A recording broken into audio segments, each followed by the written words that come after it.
Көзімнің қарасы, көңілімнің санасы бітпейді іште. Ұлы Абайдың 175 жылдығына арналған эстафетаны Нұр-Сұлтан қаласы Төтенше жағдайлар департаменті бастығын міндетін уақытша атқарушысы Марғұлан Тапашұлы Аманбаевтан қабылдадым.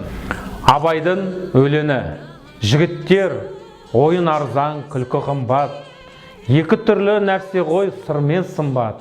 Арзан, жалған күлмейтін, шын күлерлік, ер табылса жарайды, қылса сұхбат. Кейбіреу тыңдар үйден шыққанша, кейбіреу қояр көңіл ұққанша, сөз мәнісі білерлік кейбіреу бар. Абайлар әрбір сөзді өз халқынша. Шын көңілмен сүйсе екен, кімді сүйсе, бір сөзмен тұрса екен, жанса күйсе. Қырмызы, қызыл жібек, боз балалар, оңғақ пұлдай былғайды бір тым тисе.